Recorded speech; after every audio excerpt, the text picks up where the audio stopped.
the Exodus, the route of Exodus, so we'll talk a little bit about that tonight. Okay. There. Are you on the internet too? Yes. Oh, okay. Yeah. I don't know if you would hook yourself up to that computer. Yeah, it's on this camera that shows it to us. Okay, it's a little bit, there's two of them actually, if you want to get both of them. One of them has a little more information on it than the other. Which one do you want us to look at? The front one is the white one is the easiest to see.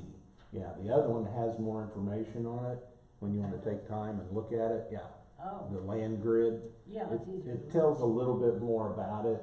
Some of it may be the same, but I got that off the internet so you can easily I keep them. see that. Like Well, it's good. We'll see as we go through it. You know, it'll help us a little bit. Yeah. We are looking at Exodus 14, chapter 14 tonight. Flip my page over. And the Lord spake unto Moses, saying, Speak unto the children of Israel, that they turn and encamp before Pharoah, between Migdol and the sea, over against Baal Zebulun. Before it shall ye encamp by the sea. For Pharaoh will say of the children of Israel, They are entangled in the land. The wilderness has shut them in, and I will harden Pharaoh's heart, that he shall follow after them, and I will be honored upon Pharaoh and upon all his host, that the Egyptians may know that I am the Lord. And they did so. Okay, as he talked to Moses. Now he gave him the route to go, where to go to. One of the things, let me see if this one shows it now. If you'll,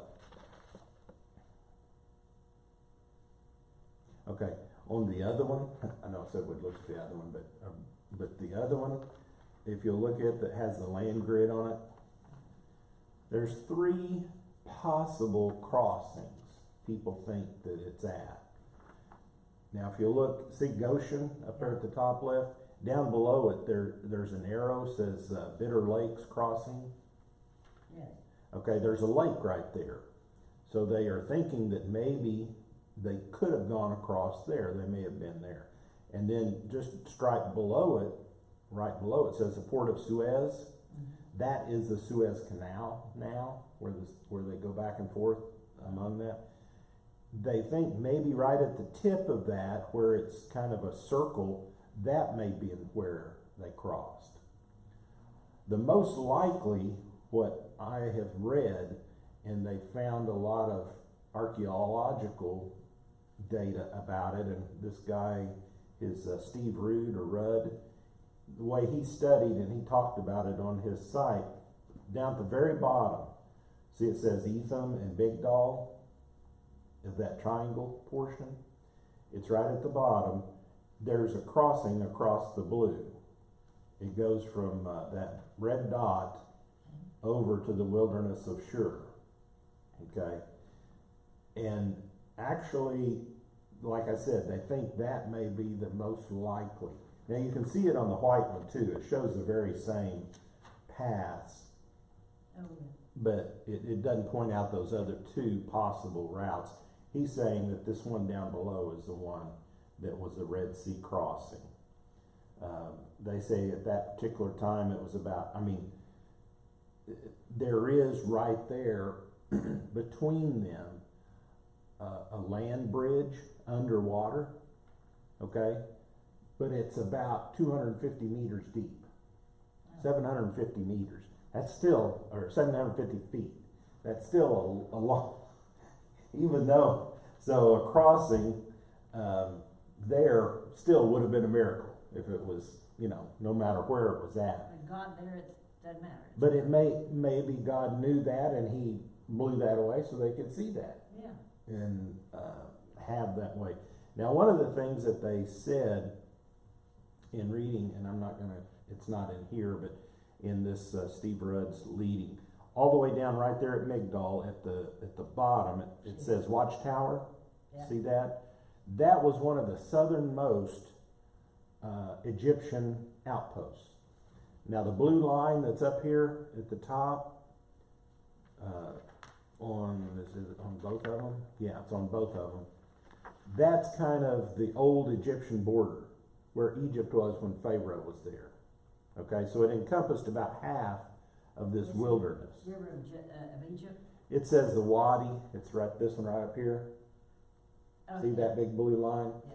So if you go down and if you go kind of straight down, that would encompass this area. So that was the southernmost output on that.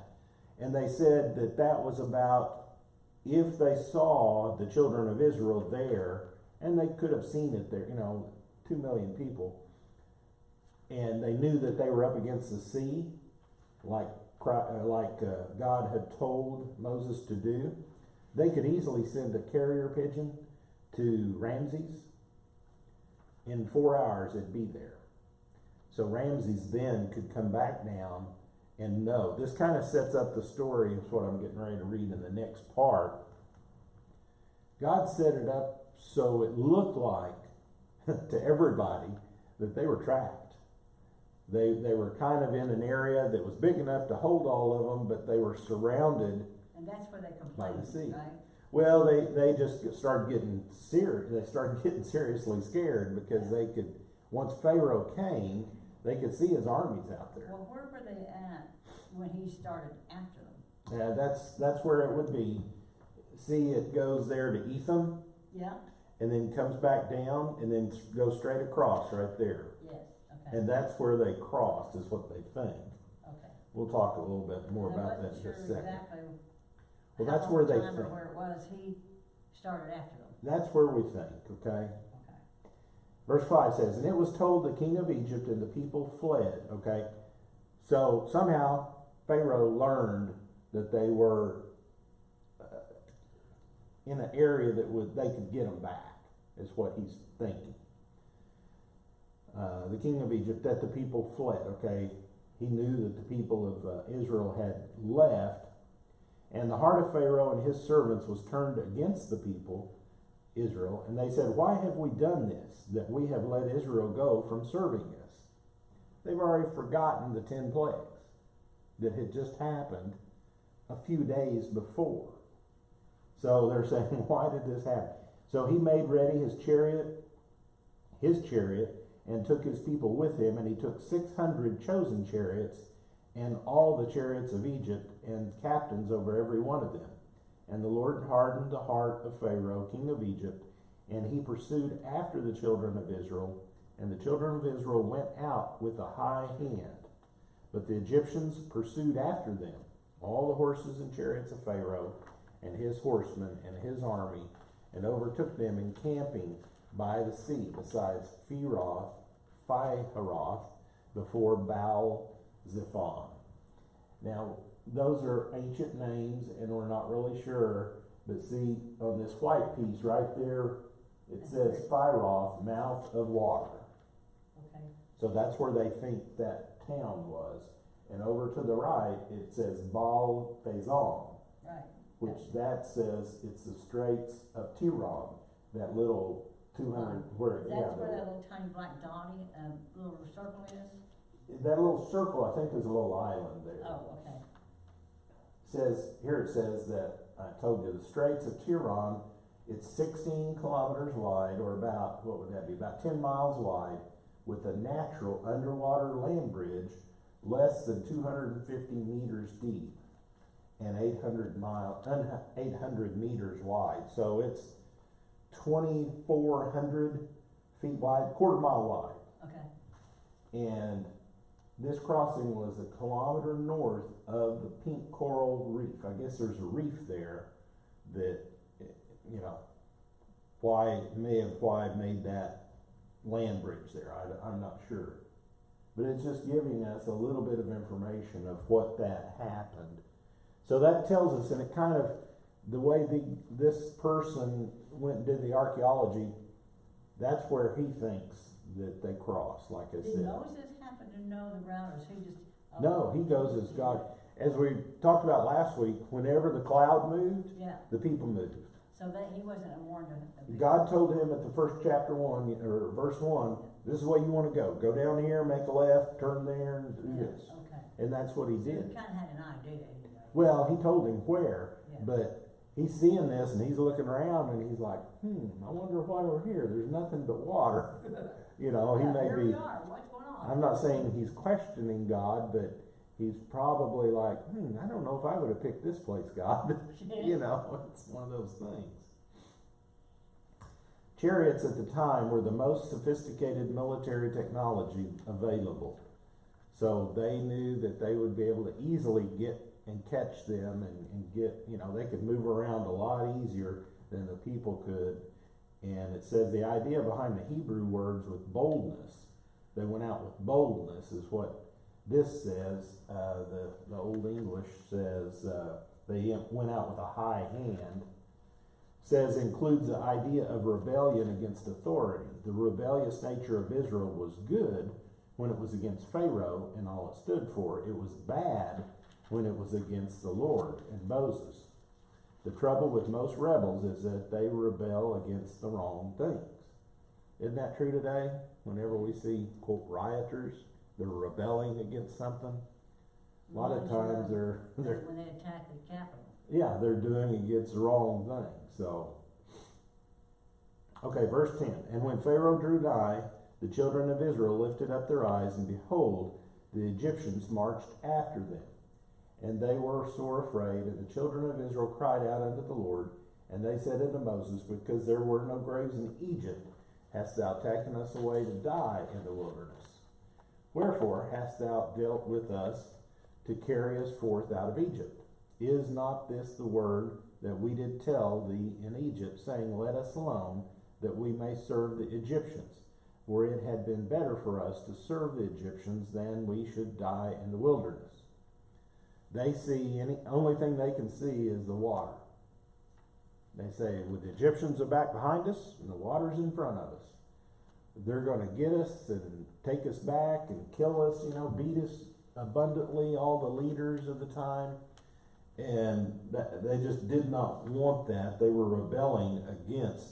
They didn't realize that God had already taken care of He it. knew what was going to happen. Yeah. Now, if you go back to this sheet, the first sheet, the one with the map, Yeah. right here it says Exodus route, itinerary.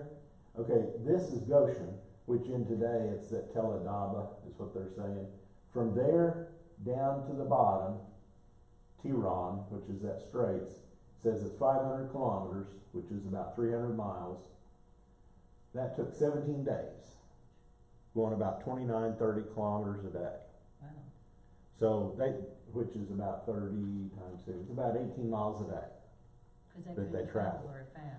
Yeah, they had a lot. I mean, you walk Walk 18 miles. 18 miles. Yeah, people that walk a lot, 18 miles is still a lot. Yeah, it is. I mean, it'd probably take a good day. I would think so. Okay, say what, you walk 3 miles an hour. And that's pretty fast. If you continuously walk that, that's 6 hours. Well, most people don't walk that for that long. No.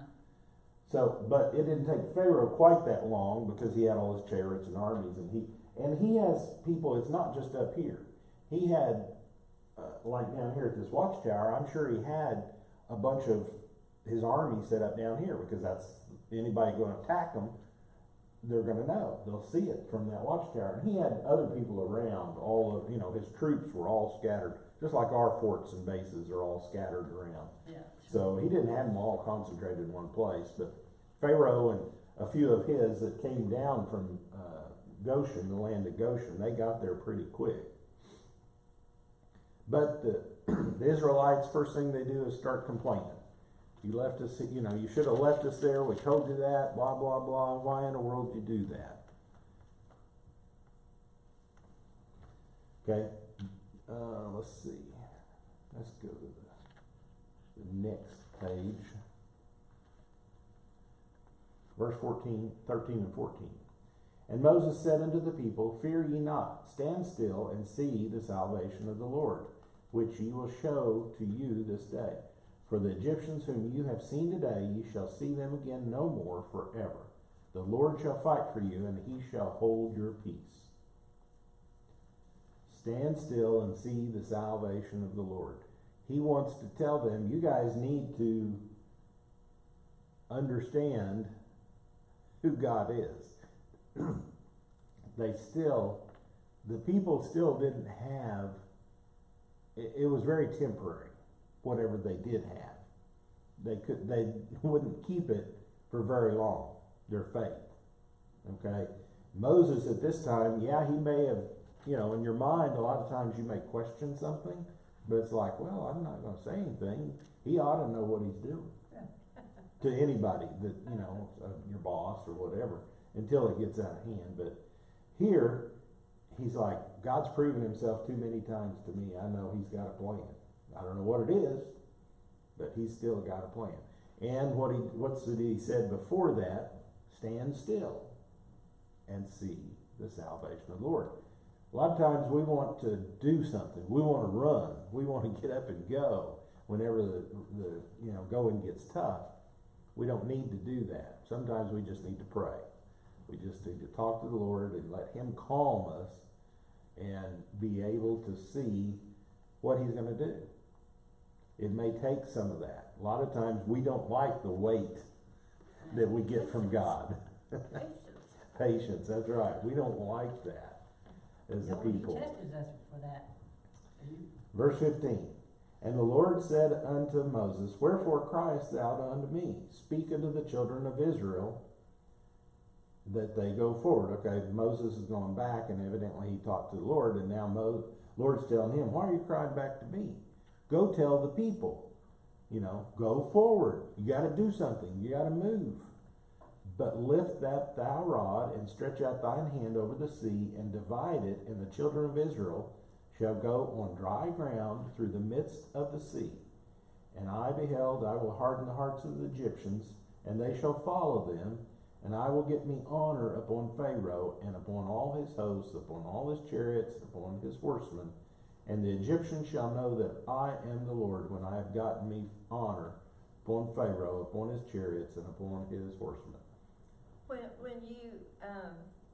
When he separated, the water, and the mesa, can you imagine that? It says it was dry. Yes. All that mud and stuff. Whatever was there was dry. That's right. That's exactly. And to me, I'll say as a geologist, I'm not a geologist, but just thinking how that may have been when it talked about a land bridge being across there. Usually a place like that, something that's underwater or anywhere, the Grand Canyon or whatever, rain will wash it and cut it away. Here, that land bridge was still there for some reason, so I'm saying it was a shallow part, relatively, not real shallow, but shallow enough that maybe it got some sediment on it, but not very much. I don't know. Whatever happened, God made it. It wasn't, thick with it. I don't know. I'm just saying, whatever God did, he did it right. Because they went across on dry land. I envision it as when he split the waters. It didn't matter the distance or the width or anything. Wherever their feet landed, it was totally dry. Right. That's what Right. Yeah. But I also envision the water just being high enough to, up to their heads, so that way it wouldn't drown them if something ever happened. Well, I don't. I think it was a lot higher than that. You think it was higher than Well, that? let's read. Verse 19. I don't think I skipped any. Verse 19. And the angel of God, which went before the camp of Israel, removed and went behind them. And the pillar of the cloud went from before their face and stood behind them. And it came between the camp of the Egyptians and the camp of Israel. And it was a cloud of darkness to them, but it gave light by night to these, so that the one came not near the other all the night. Now you remember, they were being led by this pillar, cloud in the day, and fire at night. Now it's telling us there's an angel there too. And that angel and the pillar both moved, so now it's behind Israel and in front of Egypt, so it's keeping the distance. And it tells them that on that side, the Egyptian side, it's dark. That darkness, the cloud it's kind of like goes back to there. They can't see nothing. It's amazing, isn't it? And on this side, it's bright, and the Israelites can see. They're fine. That's right. He took care of them from that, and it separated them. It said it came between the Egyptians and the camp. The Egyptians didn't know it, but that same pillar prevented their pursuit of Israel, also protected their lives. Okay, if you think of it that way. At least for a while. Because if they would have attacked, God would have probably wiped them out. If they would have went on ahead. So it gave one light, the other it gave darkness. Verse 21, and Moses stretched out his hand over the sea, and the Lord caused the sea to go back by a strong east wind all that night, and made the sea dry land, and the waters were divided. And the children of Israel went into the midst of the sea upon the dry ground, and the waters were a wall unto them on the right hand and on the left. So, I don't know how big the wall was, but it was a wall. Yeah, I bet they were thinking, anytime it's gonna just come on down. Well, now, it took all night for the waters to go, and God gave them that by that pillar staying in between Egypt and them. And once it happened, then they started going across, and they went across all night. Now, like I said, if it's a quarter mile wide, roughly, maybe, and then, So that would be half Half a mile long. a mile from one light to the other light, like here, but halfway between, say, Lewis and Harvard. yeah, the road, Quarter mile would be a little further, wouldn't it? quarter mile is less than a half. Yeah. You got a half mile, and then quarter mile is half of that. So, but still, a quarter mile is 1,500 and some feet. 1760, I think it is. 1,760 feet. So that's a good distance. I mean, it's a long way. It's bigger than any freeway here. Maybe they have some freeways in California that's that big. I don't know. Three blocks. Let's see. A quarter mile. 4 blocks. 4 blocks is 16 blocks is a mile. Oh. So 4 blocks would have been a quarter mile wide. Yeah. So if you take that and go across, all the people going across, it wouldn't take a whole lot of, still 200,000 or 2 million people or more going Took a long across time that. to get It would have taken, across. it took them all night. Yeah. Yeah, it took them all night to get there is what they said. So he stretched it The out. one in the front was glad they were in the front row. And he told them what God told them to do, move. But stretch out your arm. So I can just see, okay, people lined up and start going. And they said, well, you want us to go in the water? And he said, oh yeah. And it just started partying right then. And they moved. And it may still have been partying in front of them while they were going. That's what I'm thinking too, as they were walking, it's still. It's just still going up. So the bed of that the Red Sea was dry, but 200 million 2 million. 2 million going across there, and it didn't. Yeah, they would have bogged down and everything Did he have else to would keep have his happened. arm up all that time? I don't think it's so. I think he just said, stretch out your arm, and it happened. It's not the act of doing it. Here, it's not the act. Now, other places it is the act. But here it's a representation. God told Moses to do something, so he did it.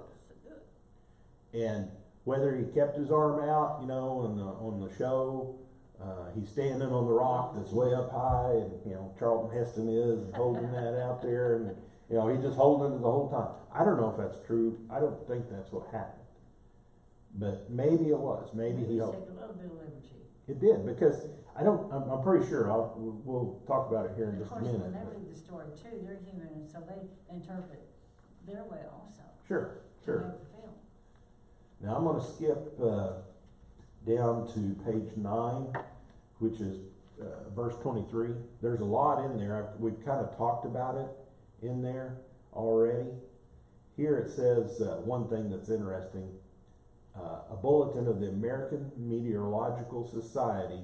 A moderate wind blowing constantly for 10 hours could have caused the sea to recede about a mile and the water level to drop 10 feet, leaving dry land in the area where many biblical scholars believe the crossing occurred. Okay, that's something that they said could happen.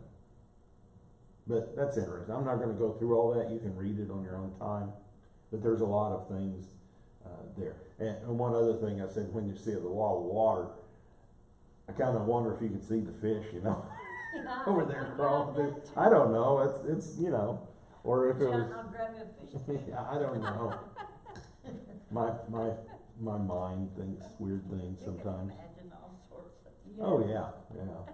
Or did the Lord just push the fish away and say, bye-bye for a little while? I think so. I think you probably couldn't, but I just think, well, wouldn't that be cool to look over and see a bunch of fish? But anyway. Verse 23. Big ones too. Yeah. And the Egyptians pursued and went in after them to the midst of the sea, even all of Pharaoh's horses, his chariots, his horsemen. And it came to pass that in the morning watch, the Lord looked unto the host of Egyptians through the pillar of fire and of the cloud, and touched the host of the Egyptians. Okay, so that's the middle of the night. Okay, the middle of the watch. So they started after them, after all the Israelites got through, or got into it, then the Egyptians like, okay, we're gonna go. And so they started going after them. So they took off their chariot wheels, said the Lord troubled the host of the Egyptians. He took off their chariot wheels that drave them heavily, so that the Egyptians said, let us flee from the face of Israel, for the Lord fighteth for them against the Egyptians. And the Lord said unto Moses, stretch out thine hand over the sea, that the waters may come again upon the Egyptians, upon their chariots, and upon their horsemen. And Moses stretched forth his hand over the sea, and the sea returned his strength when the morning appeared, and the Egyptians fled against it, and the Lord overthrew the Egyptians in the midst of the sea, and the waters returned and covered the chariots and the horsemen and all the host of Pharaoh that came into the sea after them. There remained not so much as one of them. So this goes back to what we was talking about before. Now Moses wouldn't have been on the same side he was on, because he'd been left in the middle of the Egyptians. So he went on across. I'm assuming he went with them and led them. That's my assumption, because he's over there now, and they're finishing up, and he wasn't holding his arm up all the time, because now he says, and stretch out thine hand over the sea. So before, he must have put it down, because he's telling him, okay, stretch it out again and close it up. And that's what he did. And evidently, what happened is, instead of closing from one end, I think he closed from both ends and caught them. They couldn't, they started going backwards. Right here it says it troubled the Egyptians. Many people think that dry ground became mud. And their chariots wouldn't do anything. Their wheels came off, they would get, and they got scared, the Egyptians got scared. If the land wasn't dry any longer, they started sinking. Oh yeah. We don't know exactly what it was, whatever, and if there wasn't, if it wasn't dry, if it wasn't mud, it was still a miracle, because the wheels came off, no matter, they drove all that way, and still, when they went in there, the wheels came off, and they didn't, couldn't face anything. It makes for a wonderful picture in your dreams, don't it? It does. Now, They evidently didn't realize that God was doing. They did then.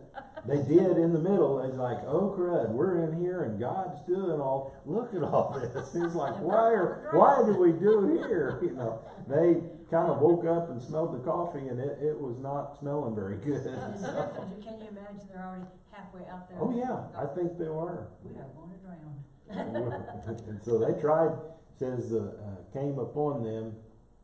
They drove them heavily. They were trying to get out, trying to get back, either get to the Israelites or get out, one of the two. They were scared. Because they said they were in the midst of the sea. Right.